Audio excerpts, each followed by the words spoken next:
এবার এতে দিয়ে দেবো ভাপানো বাঁধাকপিটা।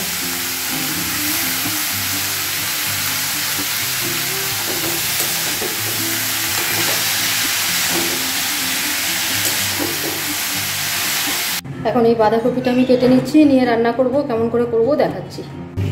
আমার বাঁধাকপি কাটা হয়ে গেছে।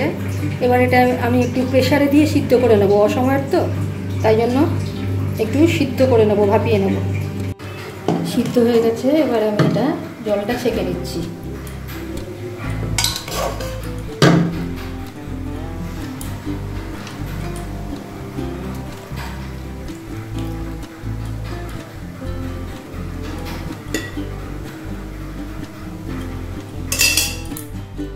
কড়াতে তেল গরম হয়ে গেছে, এবার এতে আমি আলু দিয়ে দিচ্ছি। একটা বড় সাইজের আলু 8 টুকরো করে ভেজে নিচ্ছি।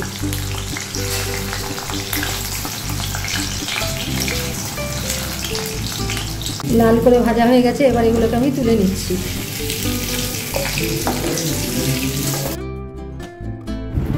এবার এতে দিয়ে দিচ্ছি 1 পিঞ্চ জিরে বা কিউমিন আর একটা তেজপাতা বা বে লিফ।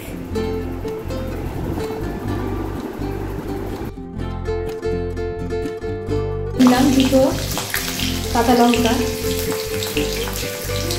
একটু নুন দিয়ে দিচ্ছি, না তো ছিটছে।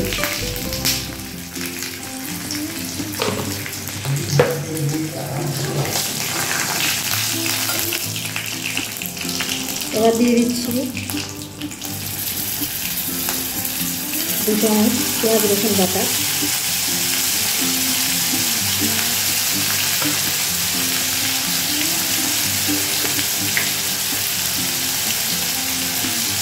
এক চামচ দিয়ে দিচ্ছি আদা বাটা।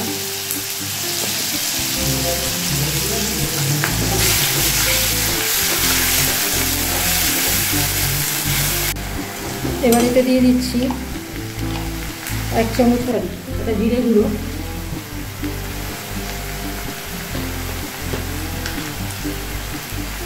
1 চামচ জিরে গুঁড়ো দিলাম। 1/2 চামচ দিয়ে দিচ্ছি ধনে গুঁড়ো।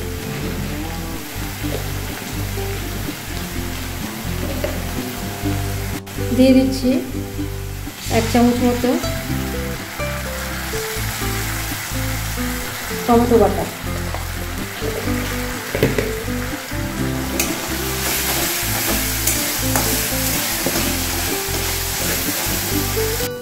এবার এতে দিয়ে দেবো ভাপানো বাঁধাকপিটা।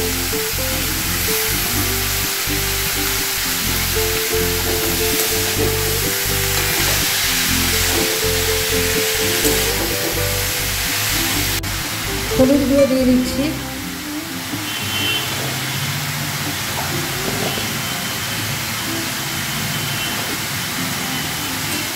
এবার এটা মশলার সাথে ভালো করে কষিয়ে নিচ্ছি।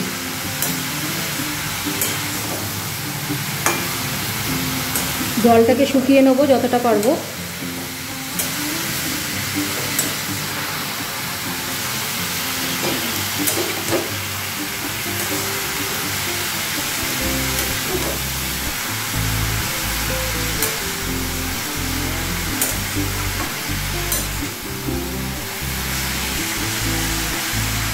জল শুকিয়ে গেছে, ভাজাও হয়ে গেছে, মশলার গন্ধ নেই।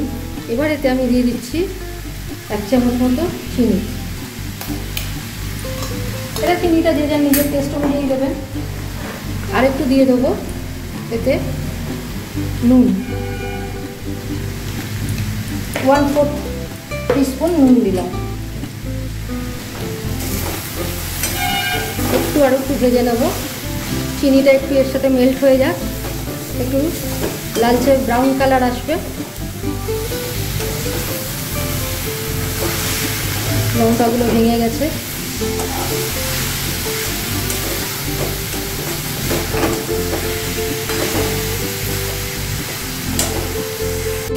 এবারে দিয়ে দিচ্ছি আন্দাজ মতো অল্প জল, কারণ এগুলো একটু ভাপানো যেহেতু আছে।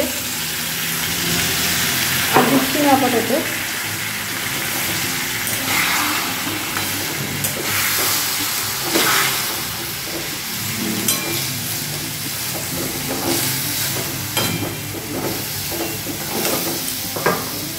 একটু দিচ্ছি, ডুবে যাক, পুরোটা ডুবে যাক। এবার এতে দিয়ে দিচ্ছি আলুগুলো। ব্যাস সিদ্ধ হয়ে যাক, তারপরে দেখাচ্ছি আর কি করব। ঢাকা দিয়ে দেবো। এবার এতে দিয়ে দিচ্ছি 1 চামচ মতো, ছোটো চামচের 1 চামচ, মানে এটা কিন্তু হাফ চামচ হয়ে যাবে, গরম মশলা গুঁড়ো।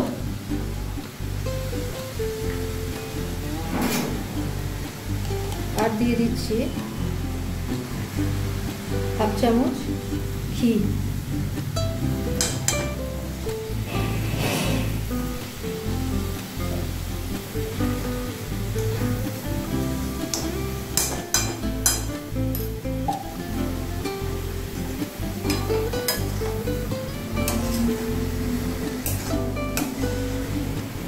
মিক্সড করে নেবো ভালো করে।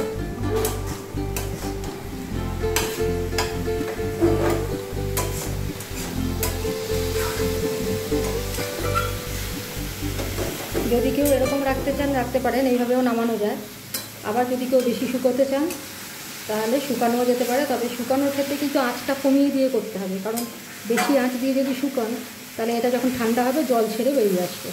এটা নতুনদের উদ্দেশ্যে বললাম, সেই জন্য আমি জলটা আর একটু শুকাবো, একটু আঁচটা কমিয়ে দিচ্ছি। আমার বাঁধাকপির ঘন্ট রেডি টু সার্ভ। কালকে আবার অন্য কিছু নিয়ে ফিরে আসছি, ততক্ষণের জন্য ভালো থাকবেন, ধন্যবাদ। সাবস্ক্রাইব করতে ভুলবেন না।